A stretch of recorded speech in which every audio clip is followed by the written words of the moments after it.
Olá, seja muito bem-vindo, seja muito bem-vinda a mais uma edição do Liga de FIIs, seu programa semanal sobre fundos imobiliários aqui pelo Infomoney. Tá chegando? Vai deixando o seu like, compartilhe este vídeo, se inscreva no nosso canal e não se esqueça de clicar no sininho. Toda nova transmissão do Infomoney você será avisado e não perderá, avisado ou avisada, né? E não perderá nenhum detalhe da nossa nova transmissão. Hoje, o Liga de FIIs tem uma edição especial para falar sobre um tema bastante recorrente, demandado bastante aqui no nosso chat, que é a questão do FIAGRO. Exatamente, a gente vai falar hoje sobre o FIAGRO, né? Lembrando que o levantamento feito pela Economática recentemente, a pedido do Infomoney, apontou que 30 fiagros estão sendo negociados hoje na B3, né? É um segmento que chama bastante atenção, tem sido bastante pedido, né, pela nossa audiência, e a gente vai falar um pouquinho mais sobre este assunto hoje.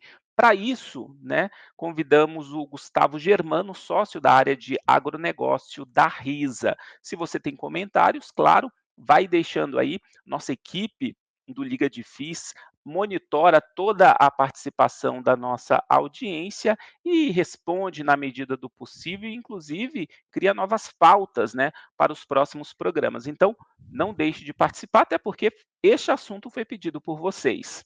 Vamos para o nosso debate? Solta a vinheta, Donádio.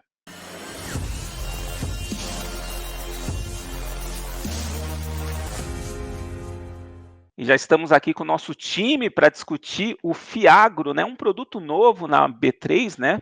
Começou a ser explorado, começou a ser negociado há mais ou menos 8 meses, e a gente vai falar bastante sobre isso, tirar dúvidas que chegaram aí pela nossa audiência, e para isso contamos com esse timaço aqui. Mafê, tudo bem? Como é que você está? Olá, Wellington, o Tuque, Gustavo e todo mundo que está aqui nos acompanhando muito bem. E vamos falar desse produto que, inclusive, foi uma demanda de quem nos acompanhou aqui nos últimos ligas, né? Exatamente, muita pergunta sobre Fiagro, né? A gente comentando sobre FIIs, tal, fundos imobiliários, e o pessoal querendo saber mais sobre Fiagro, se é o momento de investir em Fiagro, o que é o Fiagro, e aí a gente trouxe até o Gustavo para falar um pouquinho sobre isso. Tudo bem, Gustavo? Obrigado pela participação. Tudo bem, pessoal? Obrigado vocês aí pelo convite, Mafê, obrigado, pessoal. E aí, Otuki, tudo certo? Tudo certo, Wellington? Então, boa noite também, Mafê, Gustavo. Então, um assunto interessante hoje aí, o Fiagro. Sem dúvida. Seria o primo mais novo aí do fundos imobiliários, enfim. Ô Mafê, muita gente pergunta, né? E para deixar todo mundo na mesma página, explica para a gente um pouquinho sobre o Fiagro, o que se trata, né? Do que se trata esse produto. Muito bom, Wellington. Então, o Fiagro ele surge até mesmo como uma opção interessante para diversificação no setor agroindustrial. Antes, né, se a gente for falar, antes até de termos aí a formatação do Fiagro, o investimento no setor ele se dava principalmente através das ações, né, das grandes companhias de capital aberto. E agora com o Fiagro a gente vê que justamente, né, ele permite o acesso a esse tipo de investimento. Então ele pode ser caracterizado em três tipos diferentes: o Fiagro FIDIC, o Fiagro FIP e o Fiagro FII. E eu acho que aqui hoje a gente vai focar nesse Fiagro FII, né, que é o Fiagro de fundo de investimento imobiliário, tá? E aí falando um pouquinho, né, acho que vale a gente mencionar o que está dentro desse tipo de investimento, né, que essa política de investimento ela permite que os fundos invistam em imóveis rurais, né, então seja, por exemplo, uma fazenda, né, e aí tem os CRAs, que são certificados recebíveis de agronegócios, né, o LCA, que são as letras de crédito do agronegócio, também tem os CRIs, né, os certificados de recebíveis imobiliários, com lastro também em imóveis rurais, e aí pode investir em cotas de fundos imobiliários, né, em fiagros, e também tem aqui a aplicação em FDICs, né, que aplicam aí mais do que 55% do seu patrimônio em ativos do agronegócio, tá. Então acho que essas são as principais características aqui, né, e eu acho que o fundamental é que ele te permite acesso a esses produtos, né, antes você precisava ter um ticket muito maior, né, então traz aí uma certa democratização nesse tipo de investimento. Boa, Mafê. Gosta do Fiagro, Otuki? Não tenha dúvida, tenho acompanhado aqui de perto, né, o surgimento do Fiagro, né, então, como a Mafê falou, tem essas três possibilidades, agora o mercado está muito focado no Fiagro imobiliário e mais no Fiagro de papel. Aí só fazendo um link para nossa audiência, que obviamente fala aqui sobre fundos imobiliários, a gente fala muito, primeiro sempre, até da parte de tijolo, tu me perguntava sempre, né, a gente tem laje corporativa, shopping, não tem terras agrícolas? Sim, a gente tem alguns fundos imobiliários focados, poucos, né, em terras agrícolas, inclusive da própria RISA aqui do Gustavo, e alguns específicos de logística também voltada para agronegócio, tá? E agora realmente vem o Fiagro, que é um veículo de investimento específico e focado no segmento do agronegócio, e da parte daí para quem gosta de investir em CRI, recebível imobiliário, né, via fundos imobiliários, acho que realmente é bem interessante como alternativa de diversificação, principalmente na parte de risco de crédito, e até conversando com alguns já especialistas que já estão gerindo também fundos, os FIAGROS, né, colocaram algumas informações bem interessantes, que ilustra bem isso que eu estou falando aqui dessa atratividade, né? Então, o agronegócio tem um percentual do PIB muito grande, né? 26% do PIB é do agronegócio. E lembrando que quando a gente fala em agronegócio, o pessoal pensa que é o setor primário somente. Quer dizer, é só a lavoura, a plantação seja de soja, de milho, por exemplo, mas a verdade você inclui dentro desse PIB o setor primário, que seria realmente a plantação, a criação, o segmento secundário, que seria, por exemplo, pegando o exemplo, por exemplo, da laranja. A lavoura de laranja é o setor primário, mas aí entra também o segmento secundário, né, que seria a parte de transformar, por exemplo, essa laranja num suco, né, que seria a agroindústria, e também o terciário, que inclui a distribuição e o serviço, por exemplo, de transporte. Então, por isso que daí o PIB vai a 26%, né, tão relevante assim, e isso abre possibilidade de um laço bem maior do que é somente do mercado imobiliário. Então, acho que isso que é interessante do Fiagro, né, essas oportunidades para o investidor, e a CVM realmente tem sido bastante flexível, né, na configuração do que seria um lastro para a operação de um CRA, por exemplo, né? Então, tem dois exemplos que eu achei bem interessante também que me falaram, que tem um CRA, por exemplo, do Burger King. O Burger King é uma, é uma cadeia de lanchonetes que tem a ver com o agronegócio, mas lá na ponta ela também compra carne bovina, né, para fazer hambúrguer, e ela pode ser sim financiada, como é esse caso desse CRA do Burger King, da mesma forma que o próprio CRA do Madeiro, aí, que até gerou uma certa polêmica no mercado, né, dada a situação de crédito da Madeiro, né, só para dar alguns exemplos aí bem práticos, como muitas vezes o seu dia a dia, o seu cotidiano, você está consumindo ali e tem ali um crédito da empresa via um instrumento como o CRA, né? Então acho que isso que é interessante, esse aspecto que, que os FIAGROS vão ter um lastro grande, né, dado esse percentual do PIB, e para o investidor também fica um veículo de investimento como diversificação nessa parte de crédito. Então, além de crédito aí, oriundo do imobiliário, agora também do agronegócio. Legal, bacana. Bom, antes de passar aqui a bola para o nosso convidado, para o Gustavo, só reforçar aqui com nossa audiência, deixa seu like, compartilha este vídeo, né? Muito pedido aqui pelos nossos investidores e não se esqueça de se inscrever no nosso canal. Ô Gustavo, até antes de falar sobre vantagens e riscos, né, do Fiagro, eu queria que você passasse para a gente um panorama, né, desse início de vida do produto, né, na B3, como é que tem sido a resposta do mercado, a resposta principalmente dos pequenos investidores que, como a Mafê falou, nem sempre tiveram acesso, né, ao segmento como tem hoje. Como é que você está vendo essa resposta? Legal, acho que antes de falar do panorama um pouco do Fiagro aqui, pessoal, acho que vale lembrar lá atrás como se deu a concepção do produto, né? A gente aqui da RISA teve a ideia de fazer o RISA Terrax, que foi o primeiro fundo de terras aí listado na Bolsa.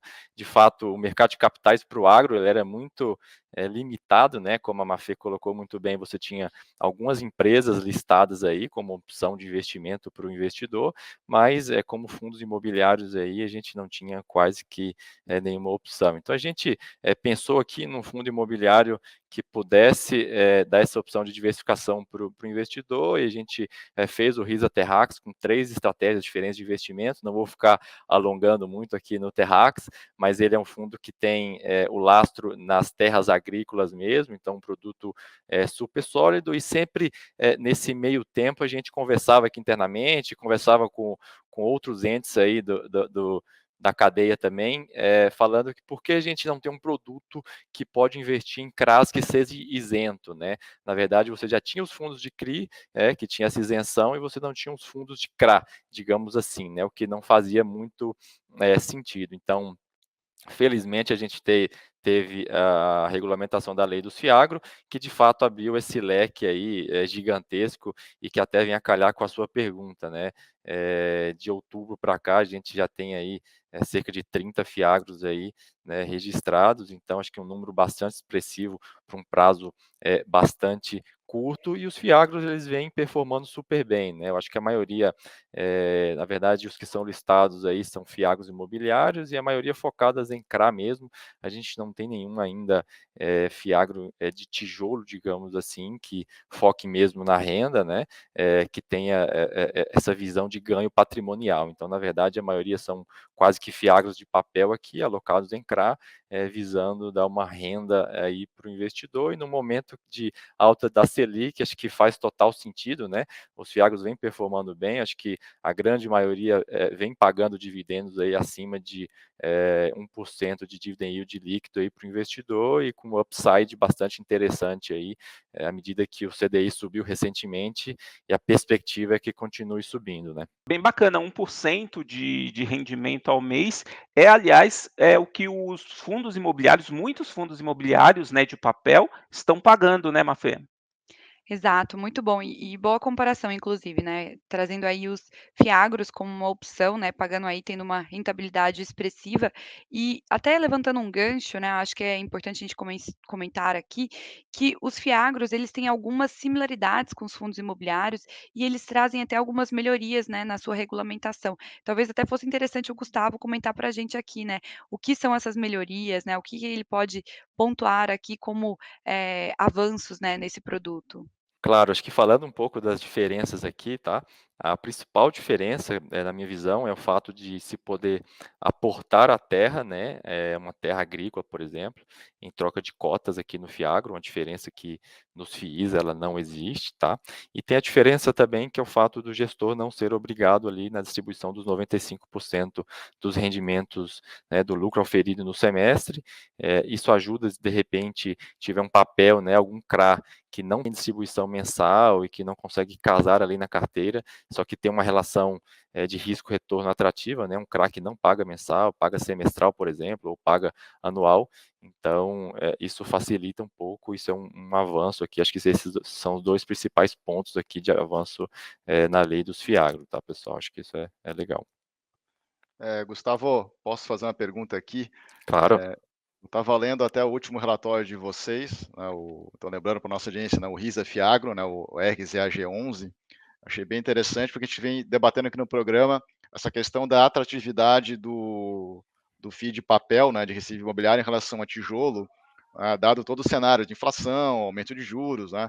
Aí vocês já até colocaram no relatório um dividend yield anualizado de 14%, que eu vejo que é uma rentabilidade bem atrativa, né, até com um resumo da carteira, que é CDI+, né, com spread aí de também médio de 6%, e vocês fazem toda uma originação própria. Mas aí vocês também são, como você colocou aqui no começo do programa, vocês são gestores também de fundo imobiliário de terra, e o Fiago permite isso, né, que agora a gente está vendo só o lançamento de fundos de papel, mas você acredita que no futuro, ou quanto tempo que isso demoraria para a gente de repente começar a ver também no mercado fiagros daí, de terras agrícolas, que seria o fiago tijolo, vamos dizer assim? Legal, boa pergunta. Eu acho que assim, hoje o mercado ele ainda não está maduro, né? Acho que o investidor ainda não está maduro no geral para um fiagro de tijolo que investe em terras agrícolas, tá? Porque quando a gente pega aí o yield pago do arrendamento pelos produtores e para os detentores das terras, está na casa aí de 3 a 4%, tá? Então, obviamente, você vai tirar a taxa de administração, os custos que existem dentro do fundo, isso daria um yield aí, vamos dizer, entre 2 a 3%. Então, eu acho que o mercado ainda não está maduro para esse tipo de ativo.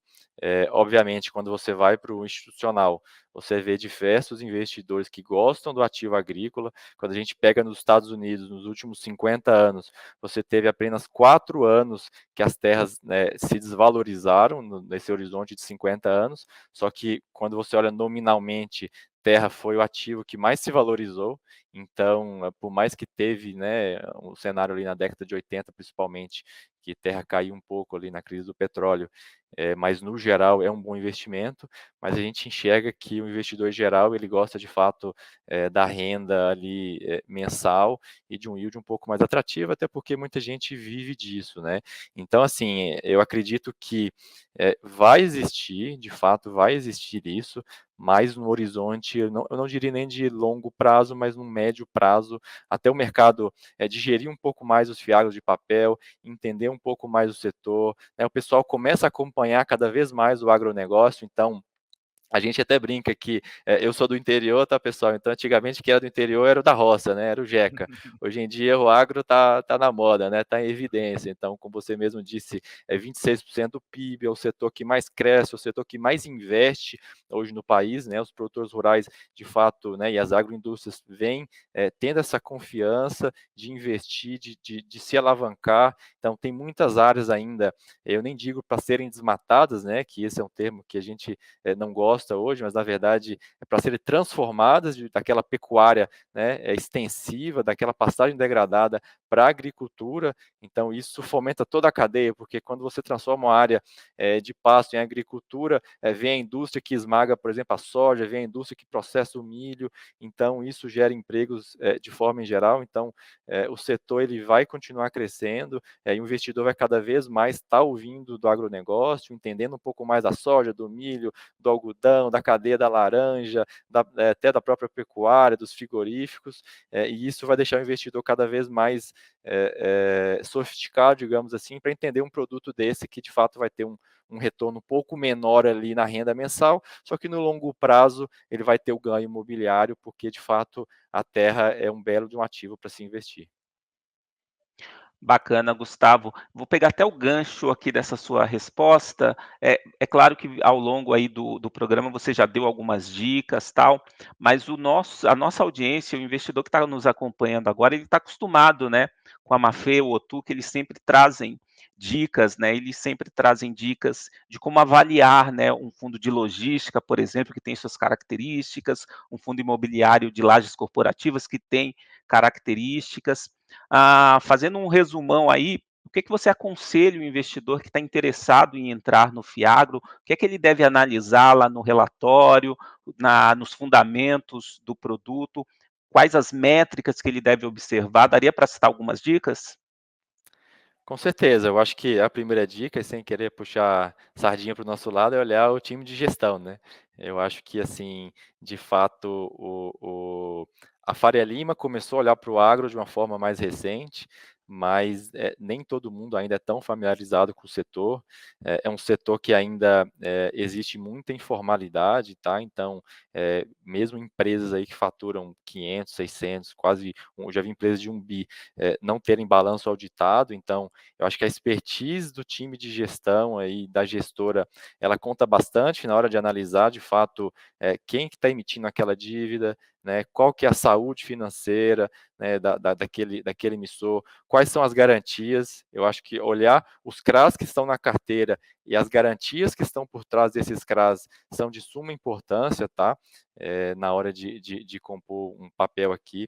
A taxa de remuneração também é condizente com aquele risco, ela tem que ser levada em consideração. Eu acho que é muito importante, porque a gente já viu alguns CRAs aí no mercado, de alguns nomes que a taxa não era tão condizente, então eu acho que é legal estar olhando isso, tá?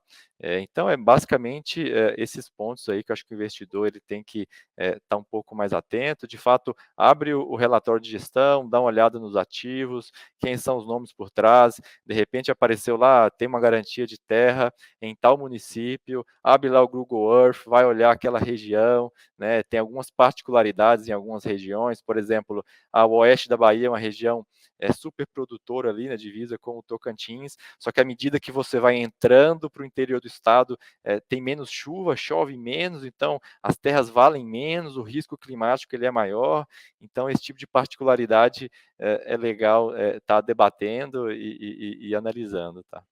Oeste da Bahia é uma região interessante? Com certeza, região de Luiz Eduardo Magalhães, Barreiras ali, é a região muito forte na produção de soja, milho e algodão também. Se a gente fosse eleger uma região premium hoje para o Fiagro, dá para definir uma? A Mafê pode confirmar, o Otuc também. Hoje, para os fundos imobiliários de escritórios, por exemplo, tem a região da Faria Lima ali, né? É isso Seria aí. a região top, né? Premium, né, Mafê? É isso, né, onde tem os prédios de maior qualidade, uma vacância menor, né, ou seja, os preços de aluguéis praticados em patamares mais elevados, então por isso tem a nossa preferência, né. Bacana. Dá para definir uma região premium, Gustavo? Aí você me coloca numa situação complicada aqui, tá? Mas assim, uma região só é bem difícil, mas você tem algumas Uhum. regiões, né? Como eu disse, o oeste da Bahia é uma região muito boa. Você vai no Mato Grosso, você tem diversas regiões do Mato Grosso. Você tem o Médio Norte, a região de Sorriso, Sinop, Novo Biratã, Nova Mutum, a região da BR-163, como é chamada, é uma região super valorizada, uma região muito boa, com excelentes produtores, caras bastante estruturados. Você pode ir para o sul do estado, a região de Rondonópolis, região de Campo Verde também é uma região muito boa. Então, Mato Grosso, no geral, é muito bom. Goiás tem regiões muito, muito boas também, região de Rio Verde, principalmente, Jataí, são regiões excelentes. Aí, muita gente não conhece, por exemplo, falar de Piauí, sul do Maranhão, você pode ir na região de Baixa Grande do Ribeiro, no Piauí, você pode ir na região de Balsas, no Maranhão, no sul do estado, são regiões excelentes, né? Até o noroeste do Pará, a região de Dom Eliseu, por exemplo, Paragominas ali no Pará, são regiões que muita gente não conhece, mas que tem uma fertilidade de solo natural muito boa, produtividades elevadas, excelentes grupos produzindo lá também. Então, assim,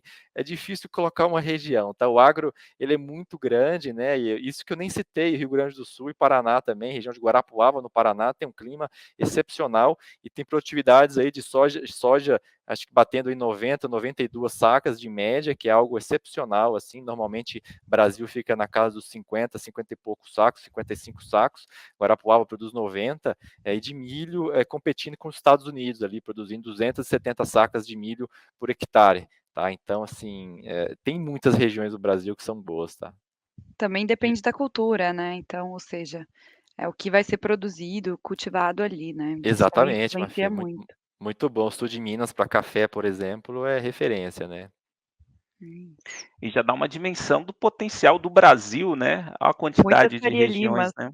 Muitas. Exatamente, sensacional, exatamente. E Otuque, pelo que o Gustavo falou, né, essas dicas para avaliar um fiagro, o pessoal que já está dominando os fundos imobiliários já está meio caminho andado, né? Porque bate muito, né, com o que já é feito na análise de um FII, né?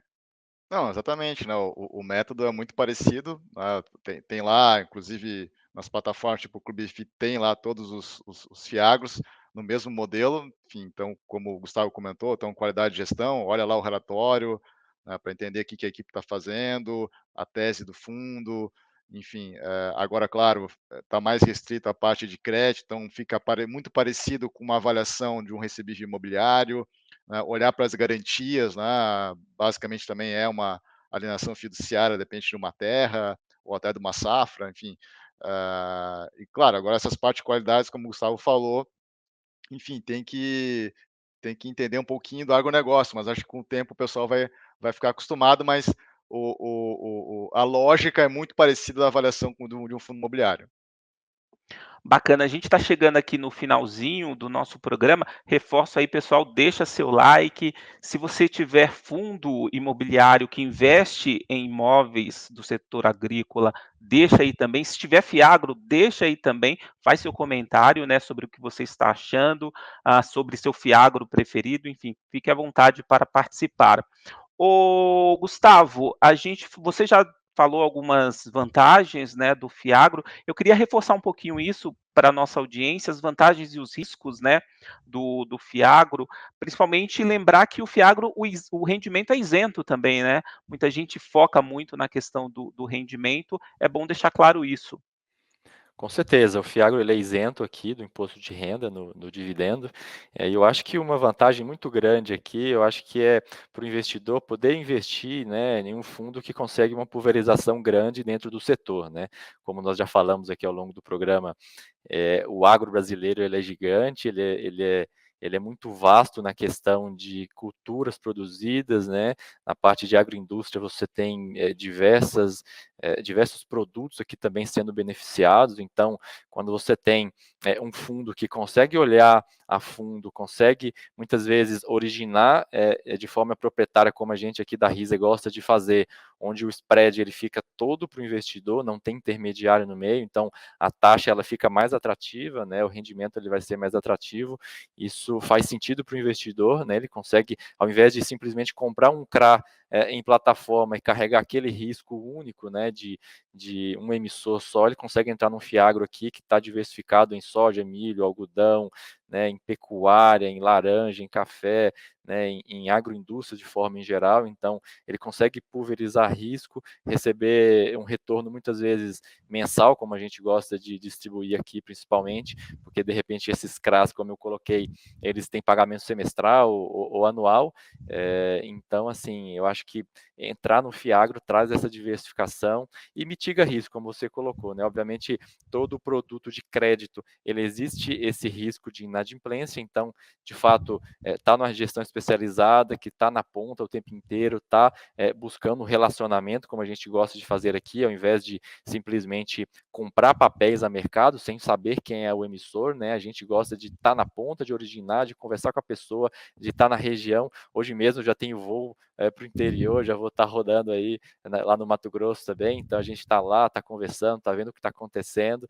Então isso para o mundo agro é diferente da Faria Lima, que você pega um táxi ou Uber aí, passa na frente do prédio lá e vê, né? No agro acho que é um pouco mais complicado, chegar lá no Mato Grosso, Rondônia, Pará, Maranhão, um pouco mais difícil. Então eu acho que a gestão, quando ela consegue de fato estar lá no campo, estar rodando e estar vendo, ela traz essa mitigação de risco aqui, né? Esse risco de crédito, ele sempre vai existir, obviamente, né? Você tem aqui o risco das commodities, risco de clima, mas à medida que você tem operações com grupos sólidos e gente séria, esse risco ele é mitigável. Até por isso a gente reforça tanto, né, Wellington, essa questão relacionada aos gestores que estão por trás dos fundos, né? Os fiagros aqui como grande opção, de diversificação de uma carteira, mas levando em consideração que aqui nesse produto também ter uma boa escolha de um time de gestão é crucial, né, é fundamental. Sim, só para também completar o que eu estava falando anteriormente, né? Então o investidor aqui, nossa audiência, está acostumado com o fundo imobiliário. Então, claro, o lastro é totalmente diferente. Uma coisa é o setor imobiliário, construção civil, outra coisa é o agronegócio. Mas a lógica de avaliação, essa questão da disciplina, do método que a gente fala aqui, de olhar para a qualidade de gestão, no caso do Fiagro Papel, olhar para a questão de qualidade de risco de crédito, diversificação da carteira, a questão do sugestor realmente estar avaliando bem as questões das garantias, quais são essas garantias. Quer dizer, isso é a mesma lógica. Claro que agora a gente tem que ter essa disciplina, mas acho que vale a pena investir, não perder, né? Investir um tempo para poder entender um pouco mais as características específicas do setor do agronegócio, né? Então aproveite essa disciplina que o investidor já tem com o fundo imobiliário e aplique essa mesma disciplina agora para o setor do agronegócio, que acho que vale a pena para você poder diversificar o seu portfólio agora com Fiagro e fundo imobiliário.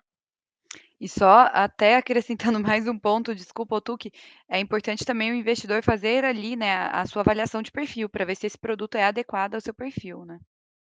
Bacana, bacana. Bom, só para encerrar, eu queria só pedir as considerações finais do Gustavo, já agradecer também mais uma vez pela participação e resumindo tudo o que a gente falou até agora, Gustavo, eu queria que você respondesse uma pergunta que de repente é uma pergunta recorrente no atual momento que a gente vive, até fazendo mais uma comparação com os fundos imobiliários, né?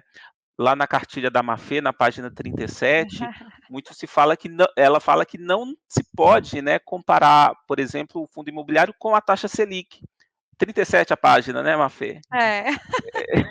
Parágrafo 2. Essa comparação não é muito válida, embora muitos investidores, até por falta de maturidade, façam essa comparação e acabam migrando, né, no momento de juros elevados, do fundo imobiliário para a renda fixa. Hoje é um bom momento, até diante da Selic que a gente está vendo, nessa concorrência da renda fixa, é um bom momento para investir no Fiagro? Com certeza, acho que é um bom momento para investir no Fiagro, né, principalmente os Fiagros atrelados ao CDI, né, e que tem um spread acima do CDI. Para quem de fato gosta de olhar o CDI, também tem esses Fiagros como o nosso aqui, que tem a carteira 100% atrelada ao CDI. No nosso caso, é uma carteira que está aí na faixa de CDI mais 6,07, o cap rate, tá? Então, tirando todos os custos aí, a gente deve entregar por volta do CDI mais 4,3, 4,5 líquido para o investidor, que é uma boa taxa, tá? E falando um pouco, acho que até de FIIs também, pegando o gancho, na verdade, assim, eu acho que até para investir em FIIs é um bom momento, por mais que a Selic esteja mais alta, trazendo um pouco também aqui o nosso exemplo no Terrax, os FIIs permitem também um pouco de gestão ativa, né?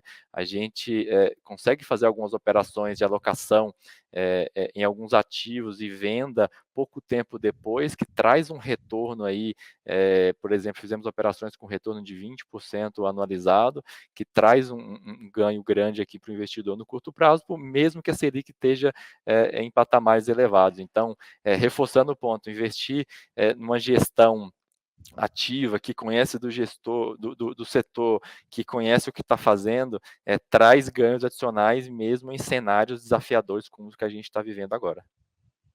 Bacana, já emendou com a dica, inclusive, para os fundos imobiliários. Bacana. Gustavo, muito obrigado pela participação. Seja bem-vindo aí numa próxima oportunidade para falar um pouco mais sobre o Fiagro. Obrigadão. Obrigado pelo convite, pessoal. Obrigado mesmo. Agradeço também a participação do Thiago Otuque, que volta semana que vem no Liga Difícil com o Drops, hein, Otuque? Deixa anotado aí. Com certeza. Então, boa noite, Ayrton, Mafê, Gustavo também, obrigado pela participação. No próximo, com certeza, com o nosso Drops aí. Mafê, um abração para você também, uma honra novamente. Obrigada, pessoal. Obrigada a todos, ao Gustavo especialmente. Uma boa noite, pessoal. E eu agradeço a você também, nossa audiência, você investidor que nos acompanhou até agora, acompanhando este tema bem interessante, né, que foi demandado exatamente pela nossa audiência, pelo nosso chat. Agradeço sua participação, a sua audiência. Não esqueça de deixar seu like no vídeo, compartilha este conteúdo, se inscreva no nosso canal e dê aquele tapa de leve no sininho. Você será avisado a cada nova transmissão aqui no canal do Infomoney. Muito obrigado. A gente se encontra na próxima semana, no próximo Liga de FIIs. Até lá. Tchau, tchau.